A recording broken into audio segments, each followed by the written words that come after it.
this is an iHeart podcast. Guaranteed human. 10 athletes will face the toughest job interview in fitness that will push past physical and mental breaking points. You are the fittest of the fit. Only one of you will leave here with an iFit contract for $250,000. This is when mindset comes in. Someone will be eliminated. Pressure is coming down. This is Trainer Games.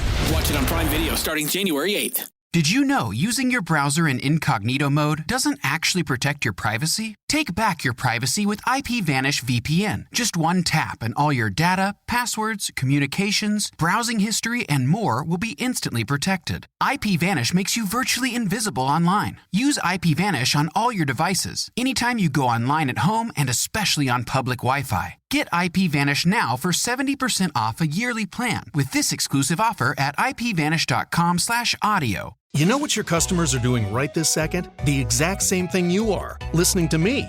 Which, let's be honest, is kind of flattering. But my point is, ads on iHeartRadio actually get heard. In the car, at the gym, on the couch, while people are walking their dogs. Who's a good boy? Who's a good boy? You're a good boy, that's right, you're a good boy. So why not make the next ad about you? Get started today. Call 844-844-iHeart or go to iHeartAdvertising.com. That's 844-844-iHeart or iHeartAdvertising.com. Welcome in, everybody. Thursday edition of the Clay, Travis, and Buck Sexton Show. It kicks off right now. Mr. Clay is in transit, so he is in the sky. I will be your solo pilot for the next 3 hours. My co-pilot is on another plane, but we've got a lot to talk to you about. He'll be back tomorrow. We'll actually be together here in South Florida doing the show. And in the meantime, I want to bring you up to speed on all of the things that are happening out there right now. So many of them, so many things happening. You have DHS Secretary Noem up on Capitol Hill. You have business leaders talking to Trump about the state of the economy and this affordability question. Some people are concerned, and I mean people on our side, capitalists, reasonable, intelligent people, concerned about how things are looking going into the end of the year here and what it will mean for the midterms. Now, for those who are saying the concern should be fix the economy, not the political consequences of problems in the economy. Well, let me tell you something. It's getting a lot worse if Democrats can throw sand in the gears of the Trump administration, if they can play spoiler just by having a majority in the House. We will get to impeachment number 3. It will be a circus, the whole thing. So it is important that we get into a good place here and also that the Trump administration continues to tell everybody what the plans are. More on immigration and ICE enforcement as well. We've got some important sound to share with you, some clips to share with you on that.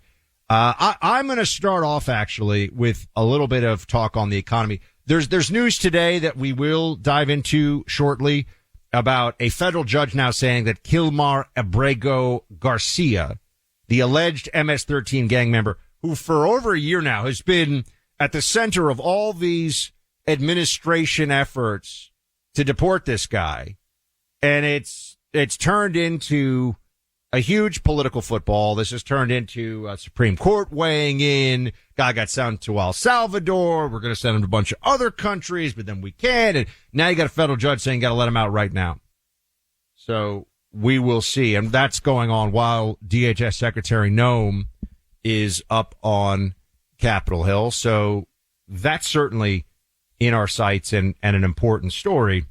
Let's, though, just for a bit here, talk about where we stand on the economy. People are concerned, and I hear that concern from many of you, that prices are quite high, and I understand. The challenge here is it's really hard to bring down prices once they've gone up considerably, and this is a legacy of the madness of COVID. I think everyone should keep that in mind, that many of us, well, not many, some of us there were even some conservatives who were pretty bad on the COVID stuff, especially on lockdowns and all the rest of it. We're saying you can't just tell people stay home, don't do anything and print money. And then you can't just spend as much money as you want to juice the economy after that shutdown. Unfortunately, that is largely what happened. And we are still dealing with the reality of that. Now, I will give you some of these details, or we will discuss some of these details. But first up here, CNBC, this is cut 11, Rick Santelli. He's talking some numbers, talking trade deficit. Let's hear from the man over at CNBC. Play it. Trade balance minus $52.8 billion. That's a better, lower trade deficit than we expected. We were looking for a number closer to $62 billion, and that follows a revised minus $59 billion. Minus $52 billion would be the lightest going back to, wow, we're really going back. Well, my records go back to 1992, and to find a smaller number than minus $52 billion, we're all the way back to June of 2020. So this is important because Trump is establishing a rebalancing of our global trade, America's global trade, with the tariffs. And as I've said all along, you don't have to be an expert in tariffs to understand that something is up when all of these other countries have tariffs on us. We don't have tariffs on really anyone, and we're the ones who can't figure this out, or, you know, we're the odd man out, but it's because we're so much smarter than every other country? Or is it because we've been convinced by the globalist elite in our own country that entirely free trade, that does not take an America first perspective, that allows all the offshoring and all the stuff that we have seen decimate the American, for example, American manufacturing sector, auto industry, all these things, that is somehow to our benefit? Well, it's really to perhaps the stock price benefit of a handful of companies, but people are changing their tune on this. They're seeing what's really going on. But the problem is prices. The problem is that stuff is still expensive and people are upset about it. In fact, even here in my home, well, I live in Miami Beach, as you know, and that's next door to Miami. I didn't even know this until I moved down here. Technically different cities. They're not part of one city. And so Miami proper just elected, downtown Miami, elected a Democrat for the first time in 30 years. And it was a combination of two things that we're going to have to really get right for the next year for the purposes of the midterm election, but also just because they will be central, I think, to the success or failure of the Trump agenda in his second term. The cost of stuff, particularly housing. Young people came out. Miami has become incredibly expensive as a city. It used to be a great deal. I mean, if you were smart enough to come here in 2009, 10 and start buying up some condos, you've done phenomenally well. Now, not so much. But the price of things, especially housing in Miami, is very high. So that factors in. We saw this also in New York City, when you have Mamdaniism, largely built around the promise of bringing housing prices down. He's going to bring the cost of rent down. Now, if you know anything about economics, you know that his solutions to these problems will actually make things worse, but they sound good. And you can get a lot of power by saying things that sound good, no matter how bad the results are actually going to be. One of the issues we're going to have is that going into a midterm year, right? We're at the end of year one of Trump's second term. Yeah, a lot of us can point to the status of the Biden economy and what was going on, but that is not going to be compelling enough to win in challenging races. Former SEC Chair Jay Clayton had this to say about the economy. I thought you should hear this. This is cut 12. The affordability issue is from the 22% increase in prices and inflation under Biden. There's just full stop right there. That's the affordability issue. And you ought to be able to explain that better. Right. That's right. And look, I think that with the economic team, President Trump and the economic team led by Scott Bessent, you have people who very much understand this. And it was they were thrown, what I would say the worst economy for the average American in my adult lifetime in terms of like you said, the incredible increase in prices at the household. This is true, and the case has to be made, but it is not sufficient on its own. All of you who call in, write in, and say, hey guys, hey Clay, hey Buck, this stuff is just too expensive where I am, particularly healthcare, housing, education. These things are just, the prices are out of control in some aspects. Depends on the product, but groceries, gas prices are down. But many of you and the truckers out there, we love our truckers, are saying diesel prices are still considerably higher than we would want to see them for a robust economy. Spending at Christmas time, I've seen some of the data on this one. Spending at Christmas time seems to be quite a bit down. People are not shelling out the kind of cash that they did even compared to last year. Now, I think there was tremendous ebullience about the economy because of Trump's victory. So that explains in part why last year people were spending, because they thought, oh, we're going to have a good economy. And they were right. But now it's twofold. The challenge ahead on prices, affordability, a word as I've said all along, you have to prepare yourself to hear about this more than any of us are going to want to, but the power balance in D.C. and therefore the future of the country for the next few years is going to be largely determined, I think, based upon that. The two big issues, it's going to be the affordability and immigration election midterms. That's what's going to move the needle. And this is, Republicans are seeing this early enough. Thankfully, I'm not having this talk with all of you in August of the election year or September of the election year. Hey, Republicans, it's time to make the case. I think they're actually seeing this in advance. And they have Scott Bessent, who is both very good at the job of Treasury Secretary and a very good spokesman for what this administration, the Treasury, the economy, the Fed, all of this is doing. He's a very good mind, a very good mouthpiece on these issues. But this is what Democrats are going to hammer. They're going to hammer the discontent of the prices. Isn't this the most classic move that the Democrats could possibly come up with? They made it so prices get all jacked up. We told them we said don't do it. This is going back to 2021. We said don't do it, guys. It's crazy. Don't spend the trillions. We've already put a lot of pressure, a lot of heat into the economy with all the shutdown spending. And that was under Trump, but that was, both sides were saying, oh, the world's going to end. And, the whole thing. Trump left it to the states whether to stay open or not. And with the exception of Florida, states generally did not stay open. South Dakota stayed open, but there's not very many people in South Dakota, so that was easier. Most states shut down, as you know, and so we had to do something. There was that whole emergency.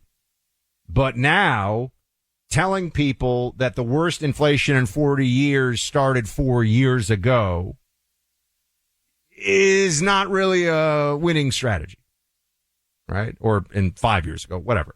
That's not enough. I think that, unfortunately, is going to be insufficient as part of the narrative, which brings me to the solutions and the things that Trump and his team are trying to do. Look at what has happened on trade alone. That's why I started with that. Look at where he is on tariffs. They said, the so-called intelligentsia, Trump's going to crash the economy based on the tariffs. He's going to mess everything up. No, in fact, the stock market has been booming, but prices have remained high. The only way to bring prices down is, well, if you want to get really technical about it, you got to see you can have a cessation of demand, or you could have an increase in supply. But the best thing that we could see is an increase in efficiency of manufacturing of goods and services and spending and investment. And that's what will bring prices down. Mandates, the Mamdani approach, price controls not only have made New York City and the whole state of California, but, because of government regulation, but price controls in New York City have made real estate far more expensive. And anywhere where they try this, it makes real estate more expensive. And overall price controls in the economy is part of what has destroyed, a large part of what destroyed the Venezuelan economy. I mean, there's many things, but price controls is at the heart of it. Oh, we're just going to seize assets? and then we can't make this stuff. We're going to seize the factories, right? This is the Maduro approach. We'll seize the factories and we'll make the stuff, but we can't make much money off of it, and we're not very good at making it, so we'll just say it has to cost this. Well, it doesn't work that way because you can't make them at that price. So guess what happens? Shortages, and then the black market comes in with the real price, and all of this is very well established. But the Trump team has to get very dialed in on talk about what the Biden inflation was, and that's why I played that former SEC chair.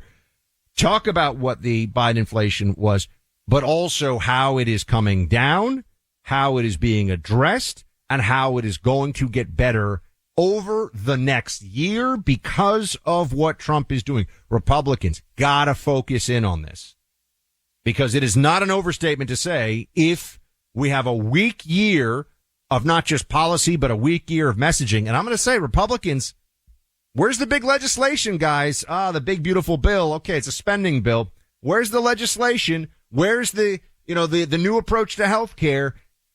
Got to get together on this one and make some things happen. If you lose the House and you're Donald Trump, then it just turns into, all right, we got to wait for the next election. We got to wait for the heir apparent of the Republican Party to take over for MAGA. Because the Democrats will they will, what's the phrase, cut off their nose to spite their face. I mean, they will just make everything stink, and then blame it all on Trump. And you know that. So economy. Very, very important. And we will talk about immigration here shortly in the Abrego Garcia order that has come down. I want to talk to you about Sabre. Sabre makes world-class, non-lethal self-protection tools. They also happen to make the #1 pepper spray projectiles trusted by law enforcement. And I know firsthand, there's always a police officer or two at my favorite gun range. And whenever I've asked them what their favorite recommendations are for pepper spray, Sabre. I've got Sabre products in my home. So does Clay. Get yourself set up. These are fantastic, non-lethal self-protection tools. Start with this one, the pepper spray projectile launcher. Because if you're confronted with a home intruder or somebody with evil intent, you can stop that threat in a non-lethal fashion with Sabre. Sabre spelled S-A-B-R-E. Their website is sabreradio.com. Their pepper gel projectile launcher, shaped like a pistol or rifle, depends on the model, and fires off a pepper gel projectile that goes quite a distance and stops that threat. Go check it out for yourself. Get some today. Great gift for yourself for the holidays or for a loved one. SaberRadio.com, S-A-B-R-E radio.com, or call 844-824-SAFE. That's 844-824-SAFE. Making America great again isn't just one man. It's many. The Team 47 Podcast. Sundays at noon Eastern in the Clay and Buck podcast feed. Find it on the iHeartRadio app or wherever you get your podcasts. 10 athletes will face the toughest job interview in fitness that will push past physical and mental breaking points. You are the fittest of the fit. Only one of you will leave here with an iFit contract for $250,000. This is when mindset comes in. Someone will be eliminated. Pressure is coming down. This is Trainer Games. Watch it on Prime Video starting January 8th. Did you know using your browser in incognito mode doesn't actually protect your privacy? Take back your privacy with IPVanish VPN. Just one tap and all your data, passwords, communications, browsing history, and more will be instantly protected. IPVanish makes you virtually invisible online. Use IPVanish on all your devices, anytime you go online at home and especially on public Wi-Fi. Get IPVanish now for 70% off a yearly plan with this exclusive offer at IPVanish.com/audio. Run a business and not thinking about radio? Think again. Because more people are listening to the radio on iHeart today than they were 20 years ago. And only iHeart Broadcast Radio connects with more Americans than TV, digital, social, any other media. Even twice as many teens than TikTok. And that reach means everything. Just think about the universal marketing formula. The number of consumers who hear your message times the response rate equals the results. Now let's get those results growing for your business. Radio's here now more than ever, and iHeart's leading the way. Think radio can help your business? Think iHeart. Streaming, podcasting, and radio, where the reach is real. Let us show you at iHeartAdvertising.com. That's iHeartAdvertising.com. Or call 844-844-iHeart. One more time, just call 844-844-iHeart and get radio working for you.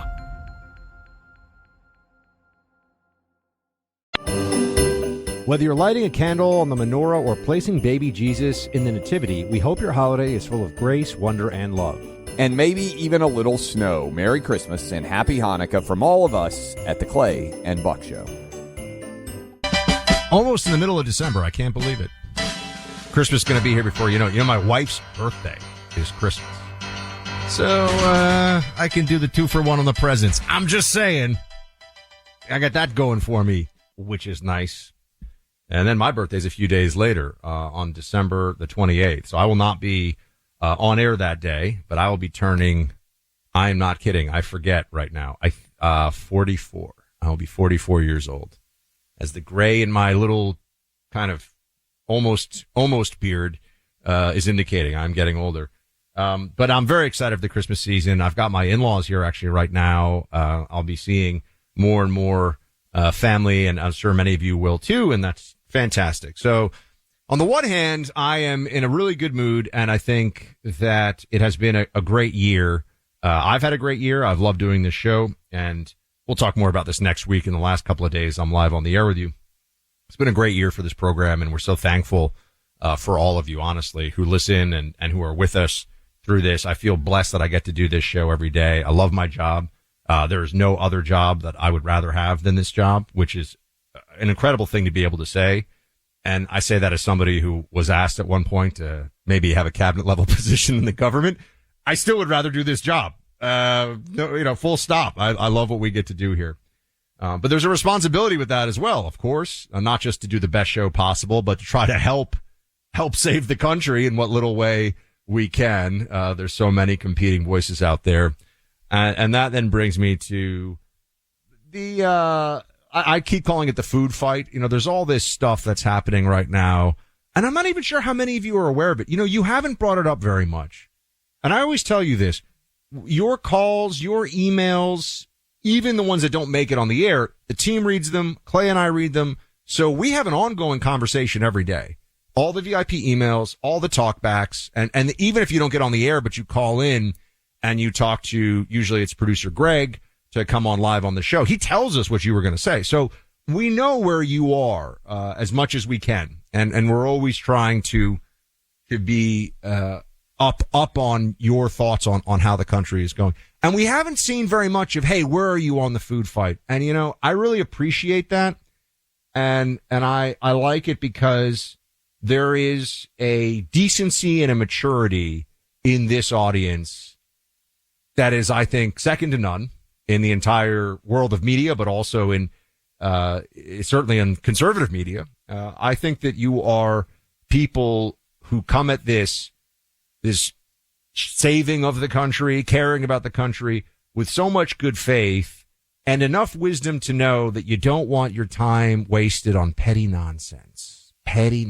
So, and Clay and I talk about this, you know, because we see what's going on out there and we choose not to get into the mudslinging and everything else.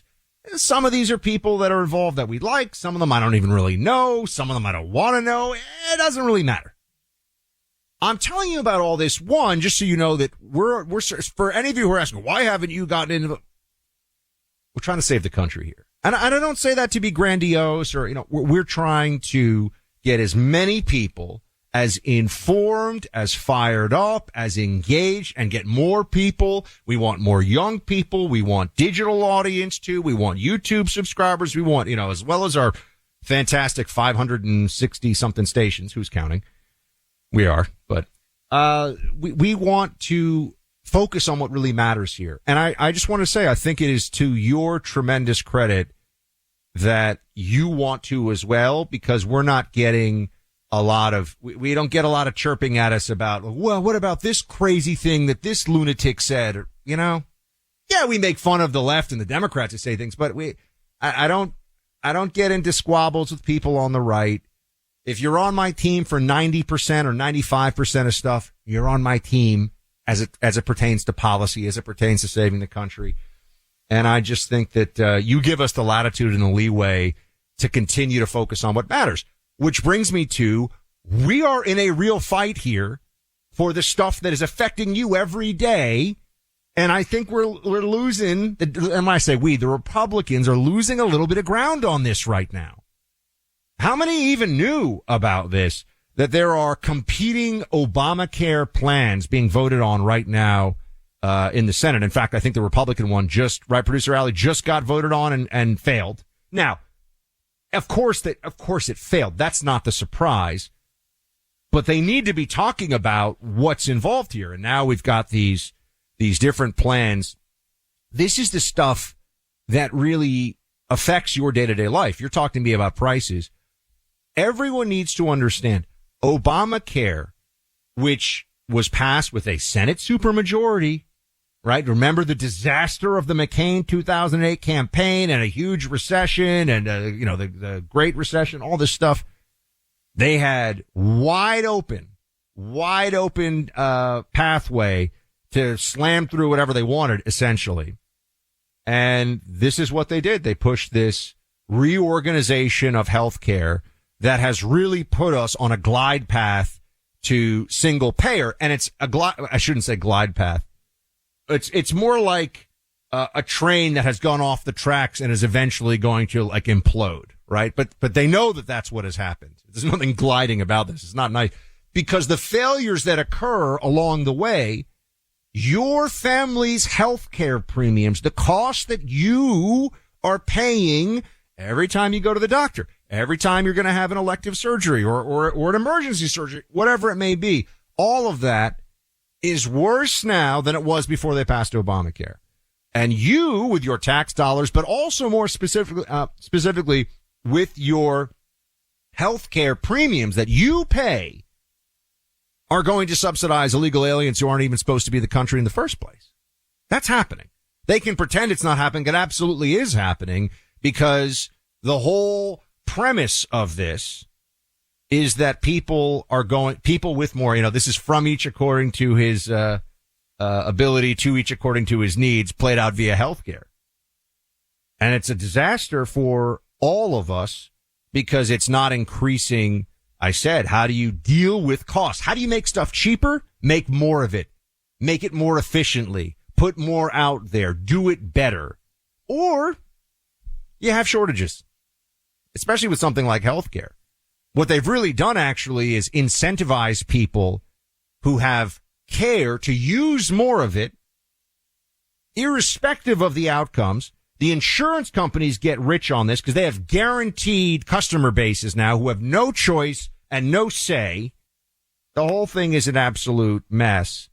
And how many people right now even know about the dueling Senate bills? And the Schumer bill is going to just extend the Affordable Care subsidies. First of all, isn't it funny? Notice a trend here. Democrats call it the Affordable Care Act, and it has, without question, there is no counter argument here rooted in numbers and reality, okay? It has made health care far less affordable. Premiums are up 150%. You want to talk about prices? That's something you're going to be paying every month. That affects, by the way, the bottom line. If you own a business or you work for a business, that is affecting everything because you're expected to, you got to have this stuff or you're going to go bare and then you're just going to deal with the realities of the healthcare system as somebody who's not an illegal alien, but doesn't have insurance, but could have insurance. And the whole thing is a mess. So what the Democrats want to do is extend the subsidies. Yeah, it is the Unaffordable Care Act. And that's the truth. Just like the Inflation Reduction Act. Remember, under Biden, they passed the Inflation Reduction Act. Didn't reduce inflation at all. If anything, it increased inflation, and the whole bill really wasn't about inflation anyway. They lie.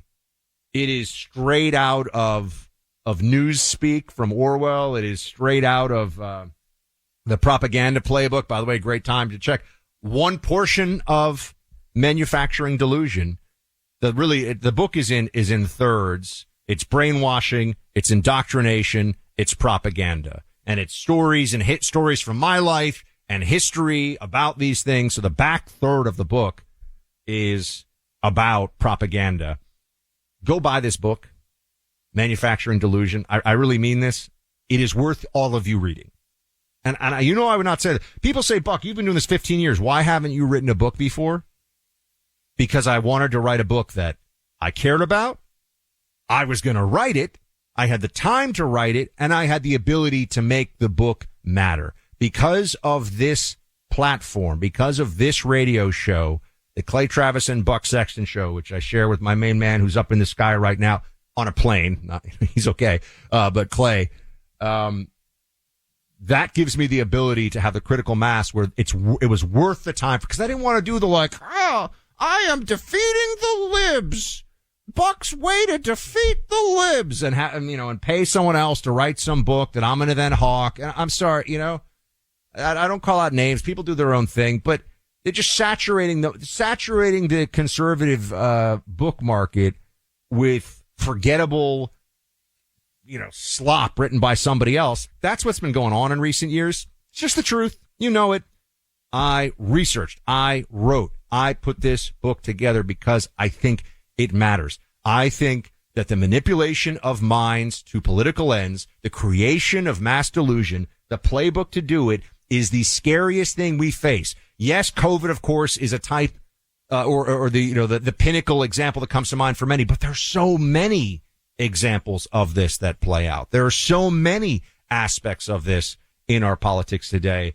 People believe in all kinds of insane stuff, and we are increasingly in a world where, if you're not saying the most inflammatory conspiratorial, people think that you're like a sellout. Well, what I always want to say to people is, how often are we wrong on this show? How often have I had to come to you or Clay and say, look, we make predictions and we like to joke around about that, although a lot of our predictions, end up coming true. So, but I'm talking about telling you something that is fact or that we know to be true, and then we go, actually, we missed that one in a big way. We tell you, we speak to you on this show in the same way and with the same respect that I speak to my closest friends and my family members about these issues. Again, that is our currency with you, that authenticity, that integrity that we bring to the show. I do it and Clay does it. And this is honestly why we get along so well on the air and off the air, because we are completely united in that mission. And yes, it's the continuation. It's the honoring of Rush's legacy, because Rush did that before. But that's what all this is supposed to be about. It's not supposed to be people who are just, sniping at this person or that person with little things on Twitter and getting all nasty with each other. And you're fake. You're a Fed. No, guys, the communists want to ruin the country. Do you understand? They still want to do this. And I know that we've had a year where it feels like we're winning, but that can change in the blink of an eye. It can change in the blink of an eye. And then all of a sudden, you want to talk about having a rough go of things. A fractured right with an ascendant lunatic AOC Mamdani left is a very scary country for us. So again, how do we get there? How can people believe this? The book, Manufacturing Delusion. Manufacturing Delusion is the book. Please go. And I know you say, oh, Buck, I'm going to wait. No, just go get it now. And then February, it'll arrive at your front door on the day of. I'm also there. You can get the audiobook too, by the way. I'm going to be recording that in a couple of weeks, but that'll be out on, the release date is February 17th. I really want all of you to get the book, and I truly mean that. I don't know if I'm ever going to write a book beyond this. I don't know. This one took me 2 years, and it's not long. You can read the whole thing. It is not a long book either. I think it matters, and I want you to read it. And you can there's a link up at clayandbuck.com, but please go get the book because, like I said, this show, the things that we do are supposed to have purpose, and it's beyond ego and it's beyond, self-congratulation and a lot of the stuff that I see going on with the right these days. We got to fix healthcare. We got to fix costs. We got to fix inflation. We have to not just secure the border. We got to ramp up these deportations way more than what we've already seen. I know they're working on that, but we have to stay focused. Now is not the time to get into intramural squabbles and lose sight of what really matters. And to that end, I will come back and discuss the Abrego Garcia and just the overall immigration enforcement picture, because like I've said, economy, it's going to be number one the next 12 months. I'm telling you, this economy and how we talk about it and what happens is critical, but also, yeah, the border's secure. What do we do about all the people who are here illegally and what that has done to our system? All right, 2 weeks from today is Christmas Day. That's enough time for you to do something really creative for your family. Hear me out on this, because I know Clay and I are saying, oh, gifts. Well, yeah, but that's getting somebody a leather belt for the fourth year in a row. Not that anybody would do that, but maybe that's happened to one of us. That's like a gift that doesn't have any thought behind it. What about a gift that has tremendous thought behind it, that brings you to a place where you can enjoy, cherish memories with family members, and also you enjoy the whole process because it makes you think about it. You sit down with your family. Oh, look at this VHS tape. Remember this school play? Remember this family reunion? Legacy box, my friends. If you have not done a legacy box before, this is the year you got to do it. Legacy box has earned the trust of over 1 million families. Clay and I both have our families in that group. You have them ship you a special shipping box from Legacy Box, where you load your videos, film, and photos, and then you get it all back digitized, new files. It's great entertainment over the Christmas holidays. It's a really fun thing to do. And this is this is a present that has meaning. So get it for yourself or get a Legacy Box for somebody that you know.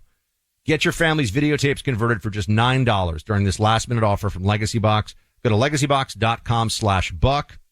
That's legacybox.com/BUCK. Sometimes all you can do is laugh, and they do a lot of it with the Sunday Hang. Join Clay and Buck as they laugh it up in the Clay and Buck podcast feed on the iHeartRadio app or wherever you get your podcasts. Okay, second hour, Clay and Buck. Let's look at immigration, shall we? Let's jump into the biggest immigration story today. A federal judge has ordered President Trump, well, the Department of Justice, to release Kilmar Abrego Garcia from ICE, Immigration and Customs Enforcement, from ICE custody. This is Judge Paula Xinis, Xinis, I guess. Yeah. So he is supposed to be released immediately. Team, monitor this one for me. Let me know if, in fact, he does get released immediately. I have a feeling the administration is going to say, not sure that's how this is going to go. We'll see. But this has been quite a story, and the Democrats are going to continue to push very hard on this. Let's just take a little trip down memory lane, shall we? This guy, Abrego Garcia, he is the alleged MS-13 gang member who had an order of deportation against him at some point, wasn't deported, fighting his deportation, all this stuff. And on March 15th of this year, he was sent from the U.S. to El Salvador, where he was detained in the CICOT, the Center for Terrorism Confinement. And the Supreme Court weighed in on this one, and I believe it was 9-0. And they said, look, you guys, you can't just remove this guy to El Salvador. And this removal to El Salvador was illegal. So the U.S. then brought him back in. The Trump administration brought him back in. There's now all this legal wrangling about, is he a member of MS-13? Is he not? Abrego Garcia says he is not a member of MS-13. Now that matters because that gang has been designated a foreign terrorist organization. So from a legal perspective, the Trump administration seeks to treat, or now does treat in some ways, MS-13 like Al-Qaeda. And this guy is now supposed to be released. There was one point at which the Trump administration was trying to remove him to Liberia, Uganda, Ghana, or Eswatini. I got to tell you, we're getting really deep into geography knowledge here with that one. It's one of these really tiny countries in Africa. There's some very, very small countries in Africa that are not well known. And, he was not removed to those countries, but that was what was happening. Here's what's at issue with all of this. There's going to be the continued legal fighting over this, and is there a detainee order? Our whole immigration system has been turned into a massive scam and a third world invasion of this country as a result of the misleading of the American people, the taking advantage of the American people, and it's been largely bipartisan. Democrats have been complete liars and frauds on this, top to bottom. 100% of Democrats are terrible on immigration, and half of Republicans, I would say, in the 21st century, roughly, half of Republicans are pretty terrible on immigration. I think that would be fair. In recent years, the numbers changed a lot because of Trump. But if you were to take this all the way back to, say, the year 2000, you take this back to the Bush era, Republicans have been bad too. So this has been a huge, huge issue. And a little bit like where we are with the debt. And I'm not somebody who traffics in despair on this program. Quite the opposite, right? We talk about the problems. We also talk about the solutions. We look at what's gone wrong. We never forget what's going right. But the immigration situation is a bit like our soon to be $40 trillion of debt. It is massive. It is affecting everything. And I don't know if we're going to be able to fix it. This is just the truth. We're going to try. I certainly am advocating for it. But you hear people like Stephen Miller, who knows this issue and is of sound mind on this issue at the absolute peak. I mean, he's like at the top of his game on immigration. This is cut 16. He's pointing out that this issue of immigration, and more specifically legal immigration, it is messing up everything in this country. You cannot bring tens of millions. We don't know the number. I would guess. See, whatever I say, you're going to say, Buck, how could you? It's more or it's less. Most of you would say. I think there are 20 to 30 million illegals in the country right now. 20 to 30 million.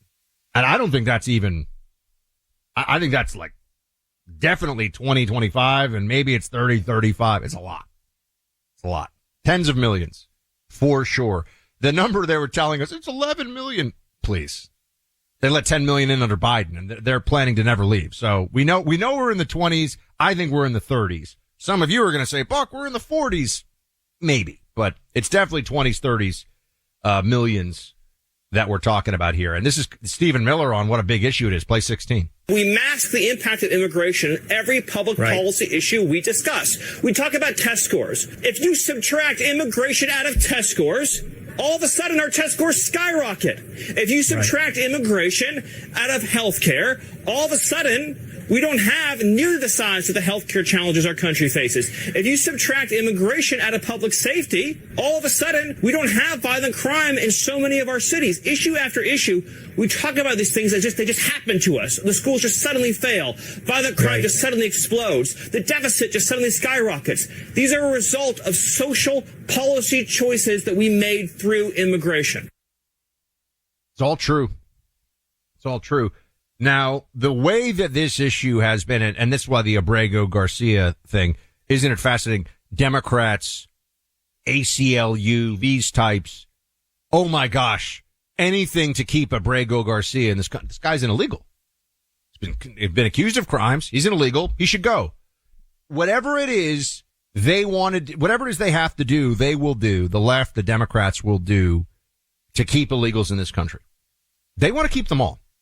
If they could keep them all, they would keep them all. Occasionally, and they'll say, what about Obama and all this? Yeah. In order to fool just enough people to stay in power, Democrats will occasionally go through a period of, oh, you're right, this is a problem. Oh, maybe we should. And what Obama did was change the definition of a deportation such that people who were caught and turned away immediately at the border, they counted as a deportation. So they were juicing the numbers there.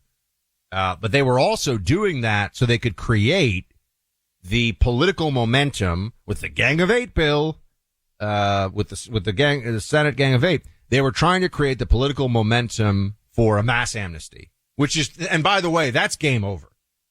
Do you know that the Reagan amnesty, the worst thing that Reagan did when he was president was the amnesty? They did, under Eisenhower, the deportation operation they ran, I think it was over 1 million. It was like 1.2, 1.3 million in 1 year deported. And that was in 1950 something. So we've been here before, and the country at some points has said, you know what? This is crazy. You gotta go. You gotta go. Also, note, people act like it's so, you've been in America for a year or 3 years or whatever it may be. The notion of going back to the country you lived in your whole life until you snuck into this country, it's so horrible. It's so unthinkable. What does that mean? Well, actually, it's interesting. Trump is just saying stuff out loud that you're not supposed to say, you're not allowed to say, but we say it now. There are countries that people want to live in and countries that are crappy. This is true. There are cultures that produce countries where people live in security, prosperity, able to achieve some degree of relative happiness, and there are countries where that's just not going on at all, where people live a far more Hobbesian, life is brutish, nasty, and short, Hobbesian existence. And Somalia is at very, very high on that list of what Hobbes would say. That's a rough place. Here is Trump saying, we should be bringing in more people from countries that produce extremely law-abiding, extremely high productivity, aligned with our values, immigrants. That's what we should be doing. This is Cut 15. This is what Trump says. We had a meeting, and I said, why is it we only take people from whole countries, right? Why can't we have some people from Norway, Sweden, just a few? Let's have a few. From Denmark, do you mind sending us a few people? Send us some nice people, do you mind? But we always take people from Somalia, places that are a disaster, right? Filthy, dirty, disgusting, ridden with crime. The only thing they're good at is going after ships. You can tell Trump not a fan of Somalia. He's definitely seen Black Hawk Down a few times. Not a fan of Somalia. And a lot of Somalis aren't either. We talk about the Somali population here in Minneapolis. There's a tremendous amount of displacement of Somalis into Kenya, which is right next door, which is still a country with tremendous amount of crime, unfortunately, and a lot of problems, but a functional country. Notice, though, that you're not supposed to say we want people from happy, good countries. And you say, well, hold on, I thought our immigration system, we have been told all this time that we're taking the next founder of Google and this is, immigration doing the jobs Americans won't do. And we're a nation of immigrants. You hear all this propaganda, all this stuff all the time. The system is supposed to benefit the people here. Is our immigration system in the 21st century benefiting those who are already here on a aggregate, net on an aggregate basis? Or have we turned into a immigration from third world countries welfare ward that we constantly are lied to? And because most of the very poor countries in the world, and this starts to get into other conversations about immigration and about the nation state, most of the very poor countries in the world are non-white countries. And so when you start to look at countries that you don't necessarily want to take a lot of immigrants from because they're going to have, again, this is just objective stuff. It's not about not liking the way someone looks. It's not about judging someone because of their skin color. We're making policies to benefit Americans. If you're taking people from countries with high levels of crime and or terrorism, low level of education, do not speak English, and have no, cultural tie or affinity to America other than we're really rich here and they get to be safe and get free stuff. And then, of course, as soon as possible, start voting in the directions that will undermine all of that, right? Start voting for socialism, start voting for Islamism, start voting for whatever. We are told that that's not what's happening, but that has been happening.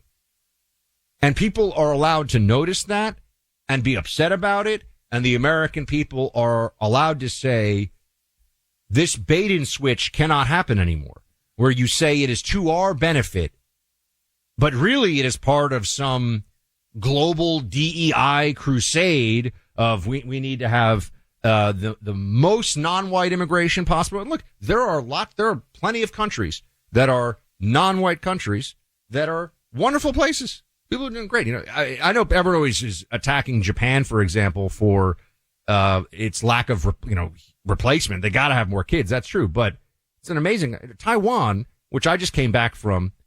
It's an amazing country.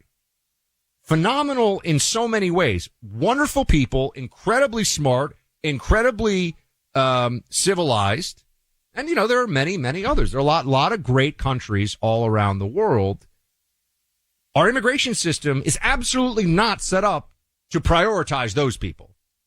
We say the reality of immigration is kind of the way if you had like a Gavin Newsom voting California, wine swilling lib, with the Chardonnay glass and, let's take as many people from war-torn fill in the blank as possible. Because that'll make me feel, I'm going to live in Beverly Hills, but it'll make me feel good about myself to say that we're going to take as many people from, what do they call it in Team America? Durkistan, right? To take as many people from whatever country is some jihadist hellhole of the moment or whatever, going through some famine or civil war.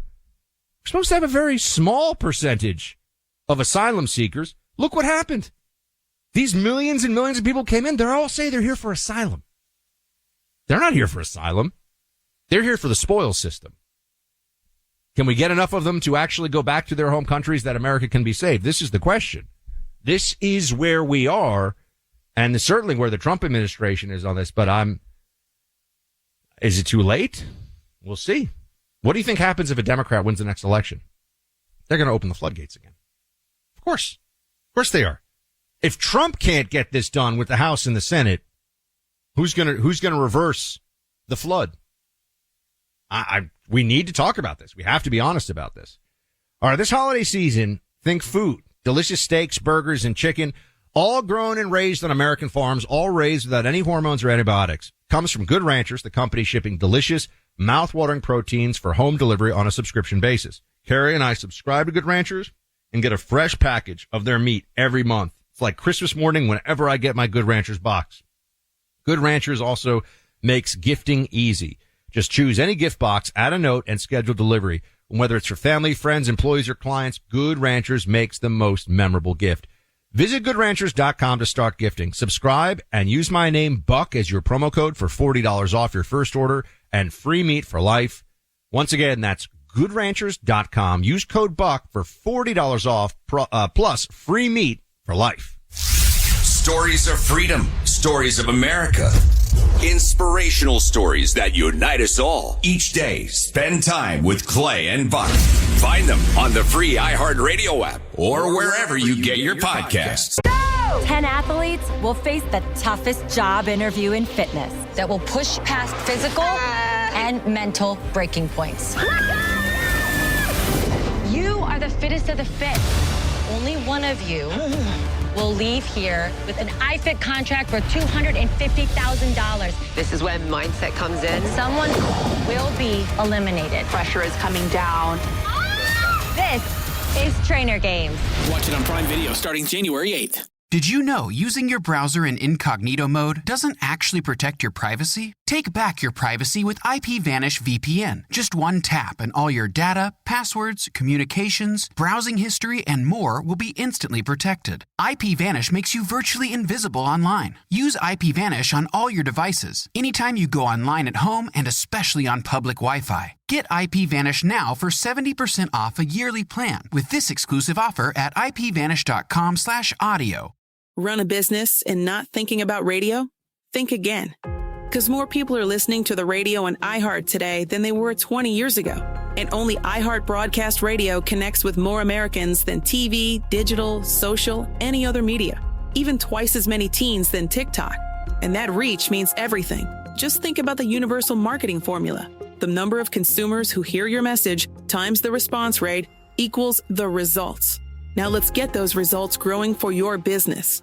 Radio's here now more than ever, and iHeart's leading the way. Think radio can help your business? Think iHeart. Streaming, podcasting, and radio, where the reach is real. Let us show you at iHeartAdvertising.com. That's iHeartAdvertising.com. Or call 844-844-iHeart. One more time, just call 844-844-iHeart and get radio working for you. All right, welcome back in here to Clay and Buck. We are talking immigration and how this is such a critical issue. So go with immigration, so go with the nation, I think. Can Trump and his team fix it? You had DHS Secretary Noem on the Hill today getting a whole lot of back and forth with Democrats who are trying to get their sound bites. And she is trying to make the case that, well, for one, Democrats are very dishonest on this issue. Of course, that's true. And that the Trump administration is acting within the law and that there's going to be a lot more of what we have already seen. I certainly hope that's the case. In the meantime, over on that CNN show, I think it's CNN Tonight, right? Is that the one? Or they change them all the time. It doesn't really. It's the one with Abby Phillip, whatever they call it. She was talking about this. She was talking about the immigration issues that you and I are discussing here. And I just want to point out, whenever you start to hear a liberal talk about this country, and they're the worst on guns. This is just kind of funny. For those of you, which is pretty much not all of you, but a vast, vast majority of you who are gun people, Democrats will speak about guns, and it's like their first day of learning Mandarin Chinese. Like, they just know nothing. And they don't care. They know nothing. They'll talk about chainsaw bayonets and machine gun flamethrower, laser pods. They just have no idea. They just know they want to ban them. They want to take them from you and everything else. When they talk about the history of immigration, they also have no idea. They don't know what they're talking about. And they leave out very key things that we need to know today, and we need to have people familiar with in order to have reasonable immigration policy going forward. And I think we've reached a point in America where the foreign-born population is too high, meaning that we need to slow things down. It's not a knock on anybody who's an immigrant legally. It's not a knock on anybody's background who's an immigrant or anyone's religion or skin color who's an immigrant. It's just, okay, the history of America and its immigration policies has been, we take in a bunch of people and then we say, okay, we need to let everyone do the America thing for a while here. And then, all right, we take in a bunch of people and then we say, hold on a second, it's time to let everybody get to know each other. Americanize the new arrivals. And this is now something you can talk about. You couldn't even say this stuff really 10, 15 years ago without, oh my gosh, how could you? Well, look what's happening in Europe. You have large constituencies, including of asylum seekers or refugees in European countries who make it very explicit. They hate the country that, I mean, when I say hate it, they love the welfare. They love that they're now safe and fed and warm and housed and all of that, courtesy of the host country. But they despise the beliefs and the people and the culture and everything else. You have this in the UK. You have this in Sweden. You have this in the Netherlands. You have this in Belgium. You have this in France. You have this in Spain. You have Germany. You have this in these countries now. Large populations of new arrivals who are not saying, hey, we're going to be there for you. We're going to do the best stuff we can. And we're so grateful. We're so grateful. Do you get the sense that the illegals that have come into America who go to these protests, for example, and create this spectacle in places like Los Angeles? Remember, we saw that. Trump called it the National Guard. Do they ever speak of the gratitude they have for this country? No, they think they think that it's owed to them. I came here and I'm just as American as you, but you're not. You're not lawfully in this country. You violated the compact. The law of the United States is something that binds all Americans. And you, the illegal, have violated that. You are not as American as everybody else. Sorry. But you go on a place like CNN and they'll say things that are just counterfactual about the history of immigration and how these processes have all worked. And I've even gotten to the point now where I like to say to people, pick a country. Pick a country like Sweden. It's a good example for a bunch of reasons. I think Sweden has 10 million people. 10 million people. And they've let in something like 1 million migrants in the last decade or two from the Middle East, from Muslim countries. And they've got some problems, some challenges. But the data on particularly violent crimes of sexual crimes show that the new arrivals, unfortunately, in these countries from the Muslim world are wildly disproportionately represented in the ranks of the offenders. Just a fact. So much so that countries like Sweden try to hide it as a matter of state policy. We have that too, I might add. In this country, you have a lot of, in the stats about who's committing crimes, you'll have illegals who look like they're an MS-13, but they'll be counted in prison data as white. So wait, so now we're dealing with the white Hispanic thing again? Remember that with George Zimmerman, which they only could pull off, they thought, the media, on the Trayvon Martin situation, because his last name was Zimmerman. If his name was, was George Dominguez, might have been a little harder to say he's a white guy, but that's what they tried for a while. The white Hispanic. I had truly never, I'm trying to think in the media, had I ever heard that term? I don't think I'd ever heard that term in a media report, at least, before the George Zimmerman, Trayvon Martin trial, which Obama weighed in on, if you recall. It said if he had a son, he would have looked like Trayvon. Because Obama was really interested in harmony and racial healing in this country. Sure. How did that all go for us? Regardless, I am now on a mission to try to do all I can to educate people who were willing to listen about what really happened at various times in this country's history when it comes to immigration. Oh, sorry, Sweden. I have to finish my Sweden model. I'm weaving, as Trump says, right? He says, I'm weaving a story, weaving a tale. Okay, Sweden has 10 million people. Would it still be Sweden if they brought in 5 million Syrians, Iraqis, and Somalis? Just take that one. Would it still be Sweden? Technically, yes. Maybe. You would call it that. Is it the same country? Is it the same country? Oh, so the people will admit when you go through this that at some point, if you change the people in a country enough, it is a different country. That's obvious.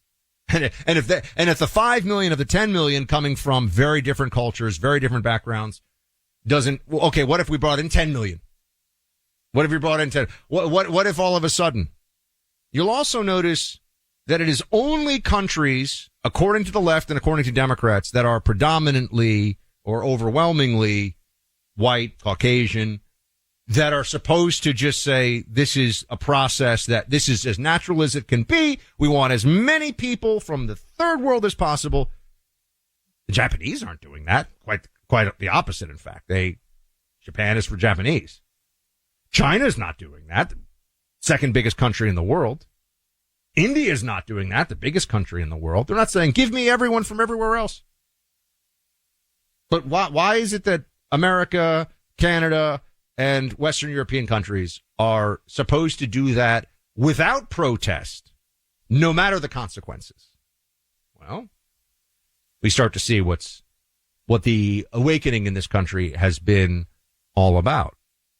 And I would also, again, just work through this piece by piece.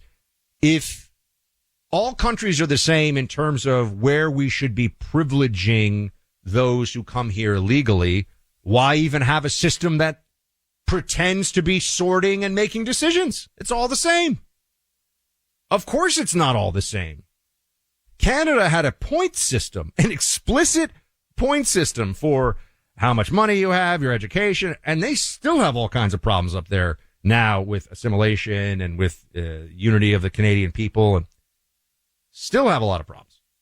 But they were just like, we're going to take the people that are going to do the best for us, and that was, I think, well, I'll let the Canadians speak on that one, but there's been a big change in perception about that. So why even have a system that allows some in but not others if it's all the same? Clearly, some countries are going to send, and this is again about policy.